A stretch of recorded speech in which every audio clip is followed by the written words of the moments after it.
Hello, everyone, and welcome to another edition of ASTV's pre-match show. So we are going to get right at it today.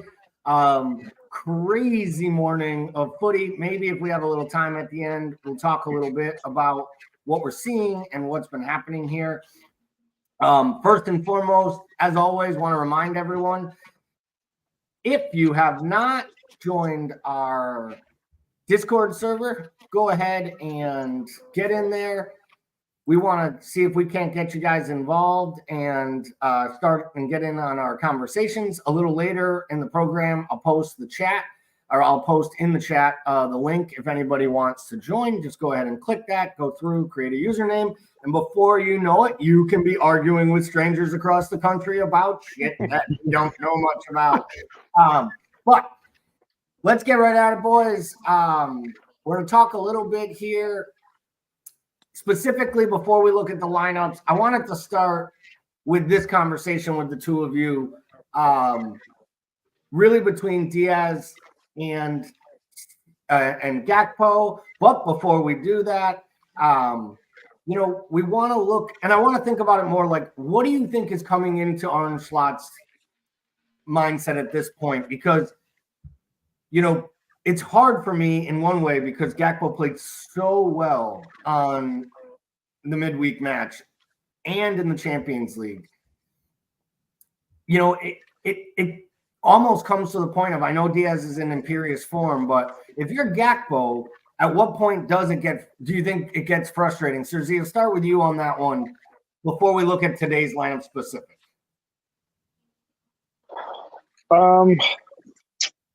Gakpo starts in the Champions League game, and I think you're picking. Yeah, but I think barring Gravenberch, Diaz is definitely been our best player, and you can't. He's scoring. You can't. Diaz hasn't done anything wrong. The only reason he was dropped at the League Cup game was just to give him some rest, and Gakpo is taking advantage of the miss that he is getting. So that being said, I think Gakpo starts midweek against Bologna, and I think that's how Slot's kind of like brought himself out of trouble, them to. I mean, it's a good problem to have. So we can just keep rotating them to the left. So I think it's a huge issue as long as Gakpo's. You can't really argue that he deserves his place above Diaz. So I think it's just like rotating the two out of the Premier League games and the Champions League and the Cup games, and hopefully that should suffice. Yeah, so Brian, I'll go over to you on this one real quick on it. Do you think that Slot had any thought today once he found out that Nunez wasn't going to be able to make the matchday squad due to illness? Do you think he had any inkling of an idea to maybe play Gakpo through the middle or play him along with Diaz? My issue right there is Gakpo playing in the middle right there. I think he's pretty ineffective in that spot. I think he's definitely more effective on the left side than he is there or back behind Jota. But I think what kind of like what Sir Z said on there was that I think there's so many matches that are going to be up and coming right there that I think that definitely Gakpo will start against Bologna, and then they'll go into the international break. They have Crystal Palace in the international break. So there's so many matches out there. I don't think it's. I mean, it's kind of harsh right there, but I don't think you can relieve Diaz of his spot at the moment with the form he's on.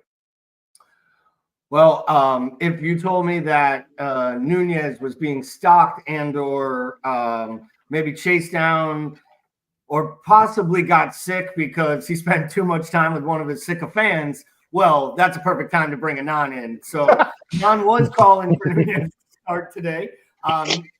Obviously, he is sick, so he won't be in the lineup. Before we look at today's lineup, Nan, let me ask you that question. If you're Gakpo, do you feel a little aggrieved? Not that Diaz doesn't deserve to play, but that you feel like you've done everything. I mean, he's gotten 2 starts. He's been the man of the match in both starts and created or scored multiple goals. So where do you feel like the manager is at this point with that attacking triumvirate? And do you think the Champions League midweek matches is a little bit of a saving grace right now to the fact that he can rotate so much? I think Gakpo's content. I think he's happy with the role now to be the Champions League player, to be that winger that plays the Champions League. But as we get to, closer to the holiday season, we're going to have so many games where you're going to need to utilize Gakpo one day, 2 days later, you're playing away, you're going to use Diaz. 3 days later, you're playing at home, you're going to use Gakpo. So I think he's content, but also I think the manager is at a get to know the squad level where he's finding out who's better fit where. And in preseason, Gakpo twice, once when he was with the club and the other time was when he was national team, he stated, I like to play on the wing. I'm not a striker. I don't like to play as a striker. So I think the manager got the hint, and he's going to use him as that Champions League winger for now until the schedule gets crammed, and boom, he'll start in the league as well. Yeah, I actually agree with that. And I think it's refreshing that he didn't consider him in the center of the pitch, because I think it allows the player to know who and what he's supposed to be. And I think that at times under Klopp, Gakpo felt like a bit of a Swiss Army knife to the point where it wasn't exactly what was best for him at all times. And I think that probably created a little bit of a disconnect at times for him. And I think he didn't know where he was supposed to be. And before you know it, I just think like he was being slid around. So Salim, under the weather, couldn't join us today. Says, nice jersey, Gally. That is right. For once, I am not in front of my green screen. So I said, screw it. I'm going to wear the one jersey I can't wear in front of the stupid green screen. So, guys, let's look at the lineup here. Let's get right into it. Obviously, we go to our back five. Traditional back five that we should expect, I think, in every starting match until something drastically changes. And, I understand Van Dijk, Konate. I don't think we even really need to talk about it. Any worry at all about Alisson coming back in, just coming off the injury, only training for a training and a half, a session and a half? We've seen this play out before where he will at times re-injure himself, and these muscle injuries linger. So, Anand, let's start with you. What are your concerns when it comes to Alisson overall? Would you have maybe given him a few more days, maybe rest, with how well Kelleher's played in his 2 back-to-back starts as well? Yeah, I mean, not to be the conspiracy guy, but was he even injured? I think he had a time off with the family, and it was his anniversary, and he just wanted some time off, and they played the injury. Got a groin injury. Ali's injury prone, but I think he's fine. I think we're okay, and I'm not worried about him at all. It's nice to see the Illuminati has found its way to the pre-match show, coming out of the Friday morning show. Ryan, midfield, no change from the standard. Szoboszlai, McAllister, and Gravenberch. Gravenberch and McAllister makes total sense to me. At what point do we maybe see? Do you think potentially this might be the last run, the last start for Szoboszlai consecutively, and that potentially you might see a Jones or even a McAllister push forward after Endo's performance midweek? I mean, I definitely don't go through like the Szoboszlai in that 10 spot right there, because I still think that he's a number 10. I think I've said it a couple of times on all the different podcasts and on Discord. But I really think that I would have put like a Jones there, or even a Chiesa in that spot right there that has a little bit more creativity to help out Jota in that position. And I'm tired that Lego Head just came there and got his win. Ridiculous. Arsenal just scored in stoppage time, 3-2. Yeah, I knew it was coming. It felt like it was coming. But I don't like Szoboszlai in that spot. I think that Szoboszlai is more of a right attacking midfielder than he is a number 10. And Anand, how about you? Talk to me about the midfield here. Obviously you have been a long-standing supporter of Szoboszlai. Some might even say a defender at times. Where do you come down? Do you think that at some point, Jones is going to get a shot or a run out there? I think Jones will start in the Champions League in the 10 spot. he was very good against West Ham. He was better when he got pushed forward. What do you think when it comes to Szoboszlai? What needs to be done to unlock the talent that we know is there? Yeah, so here's the thing. I'm a big supporter of Dom, and I would defend him. But if you're not performing, the club comes first. And if you're playing in a role that it's just not working out for you, it's time for us to consider other options. And at this point, I think today could be a make or break game because the manager has specifically said to play for Liverpool in that position, you need to do more. So I think if it doesn't work out today, and he simply doesn't perform what's expected of him, I do believe he'll be dropped by next league game. Wouldn't mind seeing Jones get a start. Wouldn't mind seeing Chiesa in there. But hear me out here. Endo with Gravenberg, and you move up McAllister. I think we want to have McAllister play that his natural position, that box-to-box midfield where he plays for Argentina. And I think you don't know what can happen, but it's worth a shot, especially if it's not working out for Szoboszlai. Why continue to try something that doesn't work when we can try something new that might work? Yeah, I don't disagree with that at all. Sir Z, how about you with regards to the midfield, where you think it's going, where you'd like to see, I know where you'd like to see Szoboszlai, probably somewhere on the bench. But Out of the country. if you can't tell, Sir Z has we made a graphic of Sir Z's head on Elmo exploding. So he brought the fire Elmo behind him so that he could just basically supersede that picture and live it for us. I think he needs to center himself and do it. There we go. I love it. Outstanding stuff. So, Sir Z, what do you expect now? Where do you think what do you think the biggest key is to the midfield today against Wolves? I think today, when you look at the Wolves lineup, I think they're setting up like Forest did. And I forgot they got Andre. So I think Saidu will be really probably crying watching him play today. But yeah, I think they're going to set up like Forest did. They've only got the one attack, 5 in the field. And I just don't think Szoboszlai is the key to break that. I think it would have been for Chiesa. I know how you feel about Chiesa playing on the right, but I think Chiesa would have been a good. I think I would have played Chiesa above Szoboszlai. Like Anand said, like it's the Szoboszlai thing just isn't working. I think it might be his last chance in that role if he doesn't. If he doesn't create something or score something, like does something positive and strikes, I think it might be his last chance today. But yeah, I would have taken a risk and played Chiesa, especially seeing how Wolves are lining up. Brian, obviously we know that Curtis Jones is the divisive split, for whatever reason, whether it's the fact that he's English and he thinks that he gets too much credit, whether, whatever it is. What is your take on the Jones situation? Do you think he will be played in that 10 role eventually and given a shot at it? Or do you think that it's maybe a bit too much for him? His number one skill is retention and winning the ball.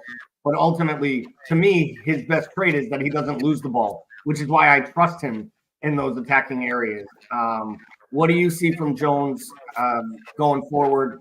And what role would you have him playing in this side? I mean, so we saw him play in preseason in the double pivot a little bit, and then we also saw him play play in that little 10 spot. I think he's a much better 10 right there because he does have a little bit more creative edge to him, more so than what I think Szoboszlai has. But honestly, in my opinion, right there, I think that McAllister is probably the unsung hero to go in that 10 spot. And then if we get there, and actually, if we would have probably got a Zubamendi or got another solid number 6. Then that would probably be who would probably either be replacing either Gravenberg or McAllister back in that spot. So I think Jones going forward right there. I mean, Jones is still a fairly young player, so I mean, I think he has a lot more time on his side. I just don't know right now in the way this midfield formation is, where I would put Jones at right there. Because again, I think that there is a better number 10s than him, but I think that, like you said right there, his ball retention is probably a lot better than Slobozlai's at the moment, in my opinion. So, just want to say something to Brian. When Jones did well at the number 10 position in preseason, it's because he was playing alongside Szoboszlai. I don't want to be devil's advocate, but I do think he was able to do that because Dom was right next to him. Go on. Yeah, I don't know if it was that Dom was next to him as much as too that they were playing against a bunch of teams that weren't really playing at the same level they were. He had also had a lot more time than all the other players in training because he went in early, all that stuff. I also think that preseason he looked really, really good, and I think he was every bit in the manager's thoughts for a bigger role. And then the injury really set him back.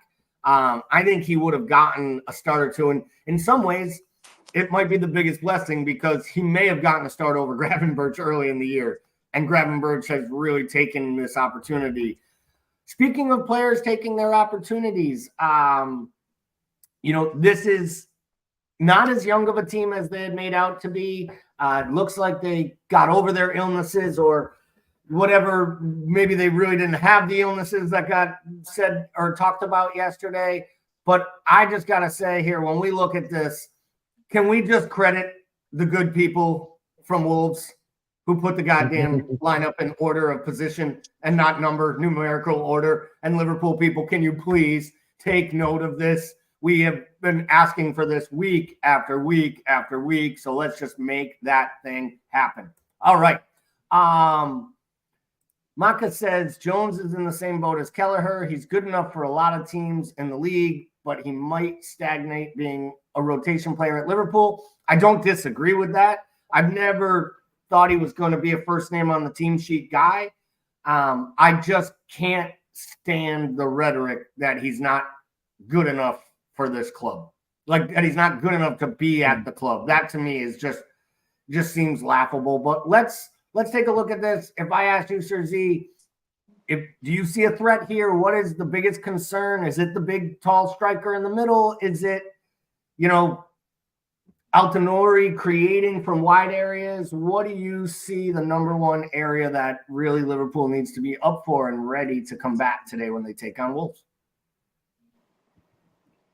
My biggest concern, it's not so much about Wolves, what it is, because I think of the way they're going to line up, I think they're going to low block, and I think we'll be the victims of our own self-destruction. Like if we can't break that low block, and if we start panicking, not panicking, but getting desperate like we did with Forest, that we might get caught out, because that lineup just it really stinks to me of Nottingham Forest's blueprint, and we couldn't break them down. And we started getting Hollywood passes from Trent, just trying to break them down, and we'd end up getting caught out.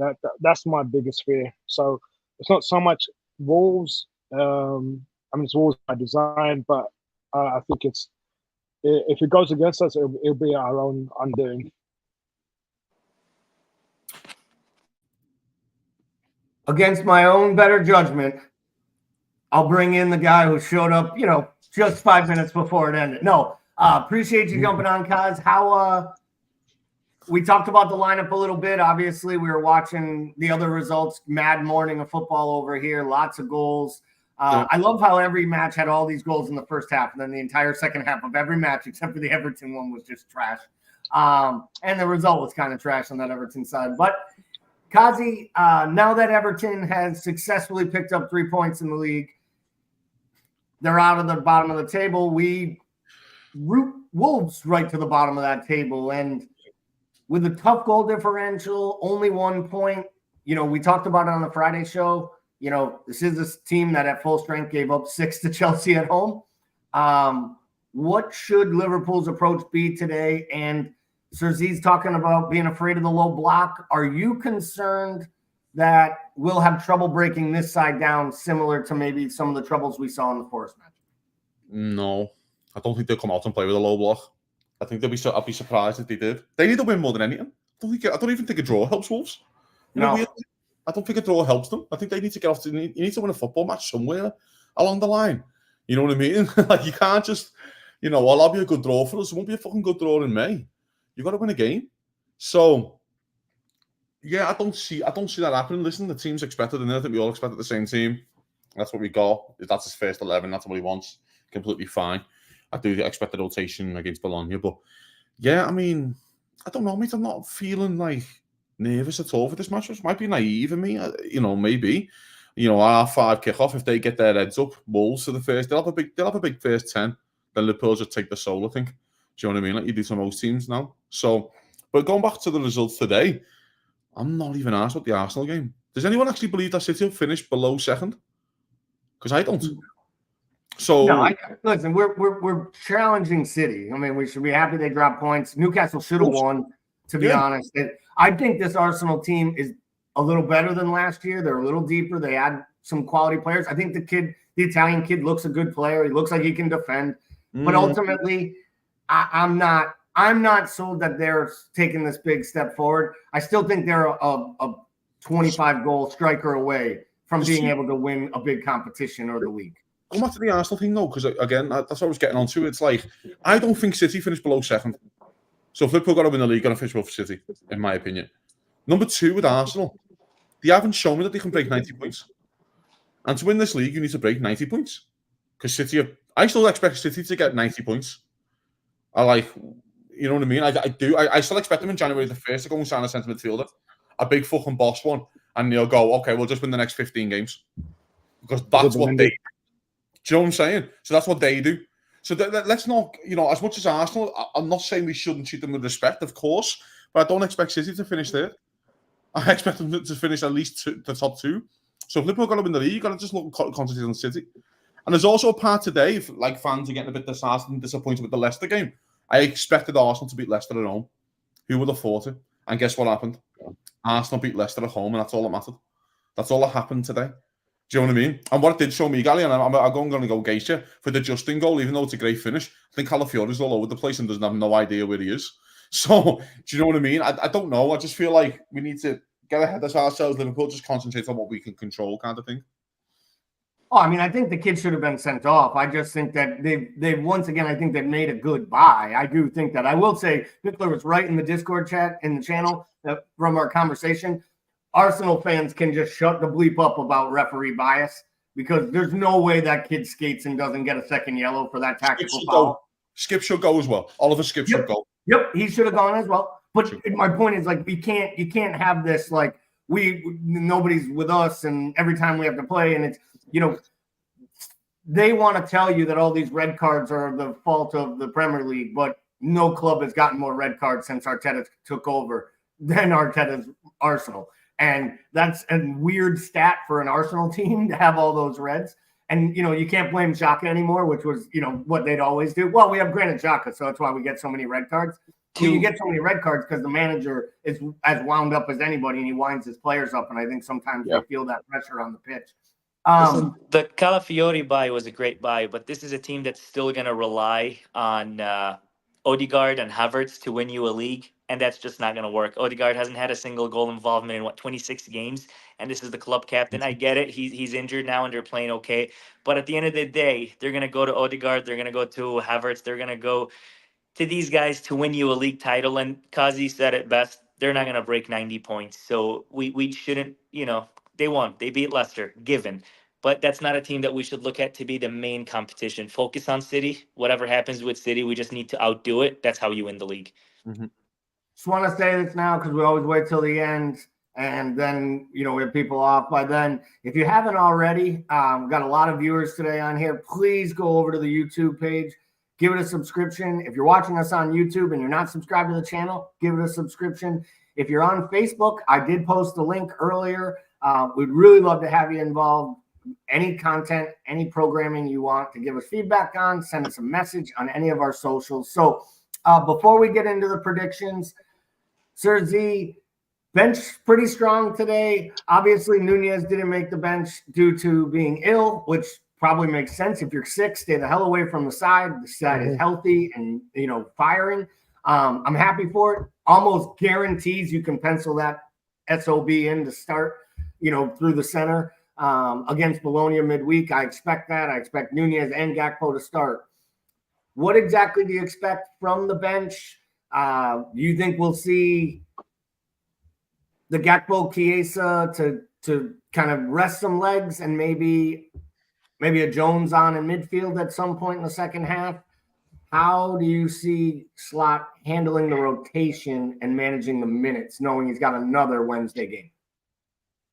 I think if Jones comes on, it'll be for Szoboszlai, because Szoboszlai will just play shit. And Chiesa and Gakpo, they'll come on. They'll get some minutes to warm them up for Bologna on Wednesday. But I mean, you should win this game, shouldn't we? On paper, we should smash them. But I'm just still PTSDing from the Forest game. I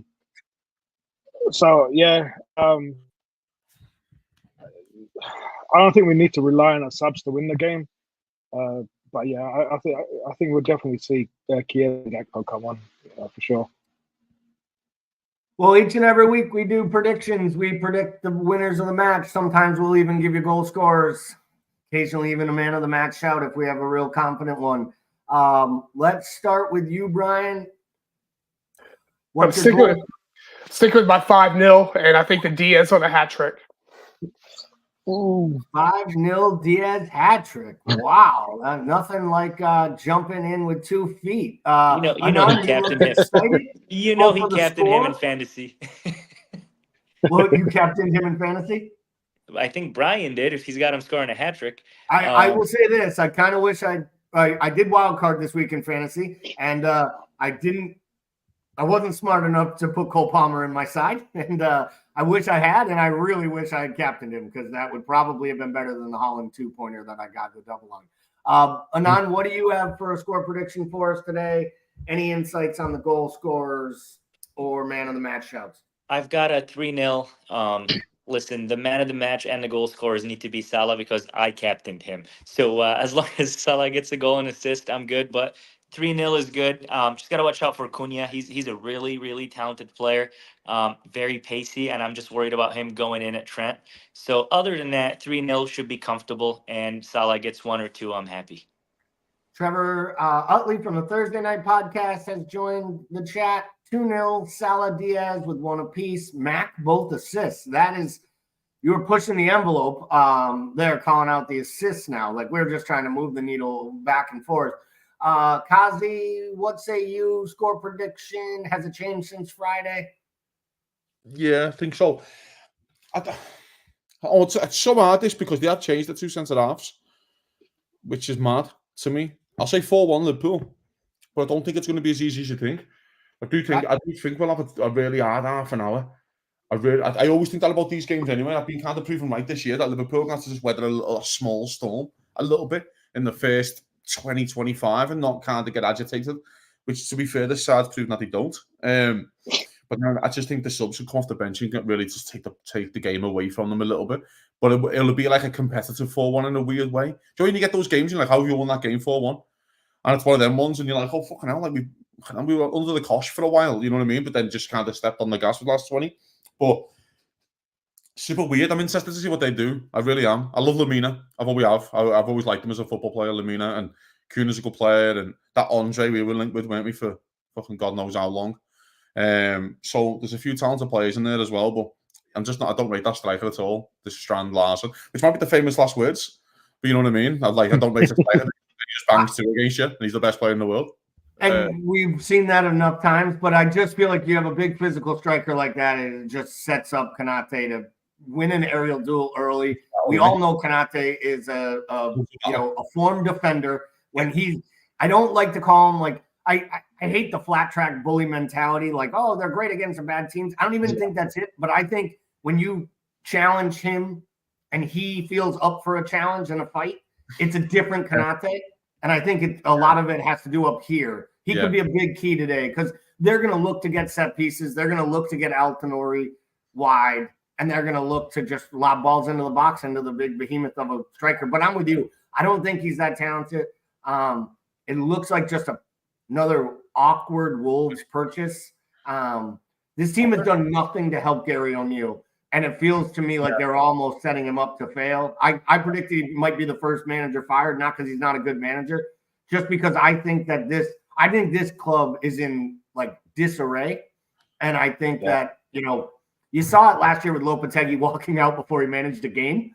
And it was because the club basically lied to him all summer. And it feels like they might have almost done a little bit of that to Gary O'Neill as well. So I'm going to go 3-0. We keep the clean sheet. And goal scorers, I'll say Mo gets one. And let's just keep the train rolling. I'll say Mo gets one, Gakpo gets one, and Chiesa gets his first coming off the bench. And it's a big, Italian love fest. And all of Twitter will explode. And then Jones will come in and all of Twitter will explode again with negativity towards the lad that only does positive things for the club and loves the club and grew up in the shadows of the club, yet he's vilified for being English and growing up there. I've said this before. If his name was Jones Ildinho and he came from Brazil, people would think he was a flashy, wonderful footballer with pizzazz. And instead, he's the scouser in the side that doesn't belong there. I'll never understand it, but for each their own, to both support and to hate. So any last parting thoughts from anyone on the panel? Want to get something out there? Predictions, something you think you'll see in today's match, or maybe even something that the viewers should be watching out for? I'm just concerned. My only concern right there is whether Jota can put it at 90 minutes. That's my biggest concern right there, because I haven't seen him put 90 minutes in for a while.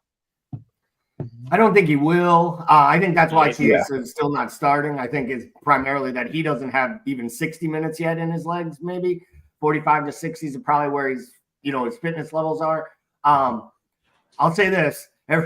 I like Jota when he plays the 60 and then 30 the next game and 60 and 30 because he seems to play a lot longer. It's when he gets a run of 90-plus minute games and matches twice in a week, he seems to always come up with a muscle injury.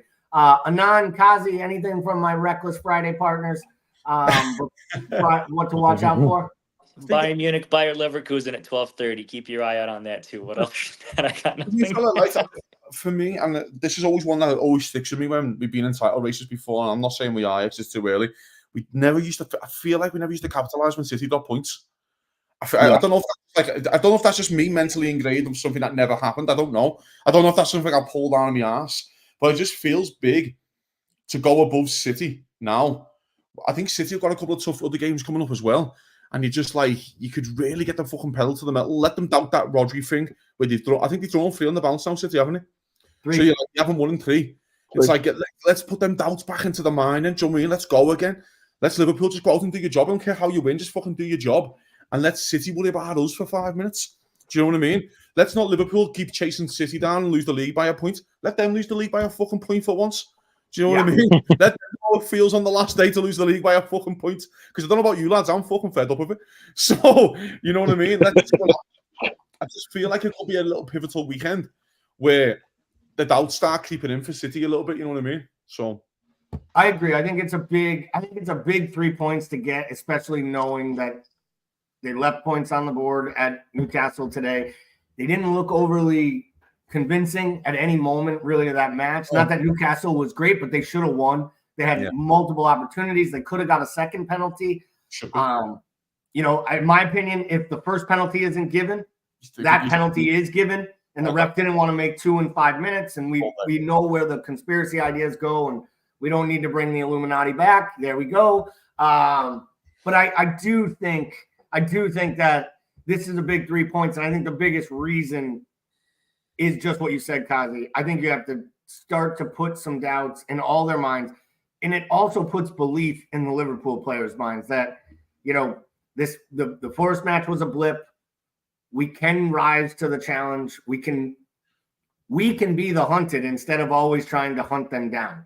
And how nice would it be to get into the second half of the season and us go on a 10-match run where we separate from them for once? And I think that starts by securing these types of victories on the road today. Exactly, bro. 100%. All right, boys. As always, please give it a like, give it a subscribe, get on over there, hit all the buttons. We will be back post-match. I don't know who will be on here with us. Will be a pretty quick one, and hopefully it will be a very fun one because it is always so much better to get on here after a victory. So real quick, I do want to ask you, a non-mention, maybe the match of the week in European football this weekend is Bayern Leverkusen versus Bayern Munich. Match is at Munich. Who wins that match, guys? Give it to me quick. Bayern Munich in a very nasty way. Yeah. High I'm with score. on. Bayern batter them. I Leverkusen think Bayern 3-0. better him. I believe Leverkusen has come back to earth, and I think Xabi Alonso may slightly regret not taking opportunities or interviewing places. I know we all think he's earmarked to replace Carlo Ancelotti, and it'll probably happen. But if that rose comes off that bloom, you know, as they say, right, the bloom comes off the rose. Sometimes it never reshifts and blooms again. So Kazi said it before, these managers are like players. You need to strike when it's hot. You have an opportunity, you know, if you have an opportunity to go to a big club, you go to it as a player. I think if you have an opportunity to get out of a smaller club, go to a bigger one as a manager, you do. And I just think he might have overshot we can do this back to back. We haven't lost in a year. Yep. And all of a sudden Bayern Munich looks like Bayern Munich again. And Harry Kane looks like he might be the best all-around striker in the world. And Did you see that lineup, the starting 11? Did you see Kane, Olise, you got Musiala, you got Gnabry, I mean, this is a team going to score another 4 or 5 like they've done the last 4 or 5 games. It's crazy. As soon as Sports is going, as soon as Yeah. Sports is going for Leverkusen right there, that's Leverkusen. I know. The other part is as well, but the smaller clubs, strike 'em while the iron's hot kind of thing. That's why we're going to sign Jarrod Brandtwaite in the summer, aren't we? Let's get that would be a tremendous signing. And as Kazi would say, not only are you getting a very, very young class player, you are absolutely taking a dump on the blue half of the city by doing that. I mean, you're taking their boy. take the soul Yeah, you take the soul right out of the club. All right, so with that, we're going to let you guys all get out. Go get ready. Get your Enjoy the game.